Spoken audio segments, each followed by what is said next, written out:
So, ఇంకేంటి నీ లైఫ్‌లో యాంబిషన్ ఏంటి? ఇండస్ట్రీకొచ్చావు, అనుకుంది రీచ్ అయ్యావా? లేకపోతే లేదు. ఇంకేదో ఫుల్‌ఫిల్ అవ్వాలా? I'm not happy yet. అటు పర్సనల్లీ అండ్ ఫైనాన్షియల్లీ ఆల్సో. అదే పర్సనల్లీ అండ్ ప్రొఫెషనల్లీ ఆల్సో. ఇంకా బెటర్ అవ్వాలి. Hmm. I have to be a better family man and I hmm. Have to be better dad and a better person in the society. Hmm. Financially also. Okay. So, సినిమాలు తీయాలి, yeah! Direct చేయాలి. Direct చేయాలి. మంచి పేరు రావాలి. జనాల్లో మంచి గుర్తింపు రావాలి. మంచి కథలివ్వాలి. హ్మ్. అండ్ డైరెక్షన్‌లో గూడా నా వల్ల ప్రొడ్యూసర్‌కి డబ్బులు మిగలాలి గానీ, నా వల్ల ప్రొడ్యూసర్‌కి డబ్బులు పోకూడదు. హ్మ్. ఎందుకంటే వాడు ఎంతో కష్టపడి ఒక సమ్ అమౌంట్‌ని తీసుకొచ్చి ఇన్వెస్ట్ చేస్తున్నప్పుడు, ఒక రూపాయి పెడితే కనీసం రూపాయన్నరన్నా లాభం వచ్చే కథ, కంటెంట్ నేను కన్విన్స్ అయ్యగలిగినప్పుడే ఐ విల్ ట్రై. ఓకే. లైఫ్‌లో ఎప్పుడైనా ఏడ్చావా ప్రీతం? ఏడ్స్ హ్మ్.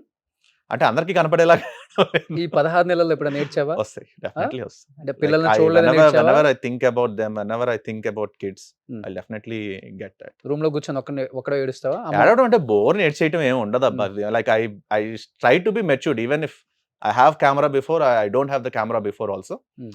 నాకు I try to be rock solid basically. అన్ని ఎమోషన్స్‌ని కూడా ఒక లెవెల్ మీదకే ఉంచుతాను. ఫ్రెండ్‌షిప్స్ కూడా నచ్చావు గదా! అని జెప్పి థిక్ ఫ్రెండ్‌షిప్పులు జేసేసి రేపొద్దున ఏదో గొడవ అయిపోతే నువ్వెవడో నాకు తెలీదన్న మాటలు నాకు నచ్చదు.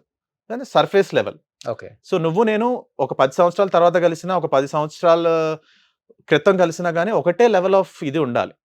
బాగా క్లోజ్ అయిపోయి, ఏదో చిన్న డిస్టర్బెన్స్ వచ్చేసి విడిపోయి, మొహాలు తెలియనట్టు నేనుండలేను. నాకేంటంటే ఐ కెన్ ఫర్‌గివ్. నీకు నాకు గొడవయిందనుకో, నువ్వు మళ్ళీ నాతో వచ్చి మాట్లాడావంటే నేను మళ్ళీ తిరిగి నీతో మాట్లాడేస్తా. హ్మ్. నువ్వెవరో నాకు తెలీదురా, నేను నీతో మాట్లాడను. నీ మొహం నాకు కూడా చూపించు. ఇలా నేను మాట్లాడలేను. I can forgive. క్షమించే గుణం ఉంది. Obviously I can forgive. At the same time ఆ తర్వాత నుంచి నా జాగ్రత్తలో నేనుంటా మళ్ళీ.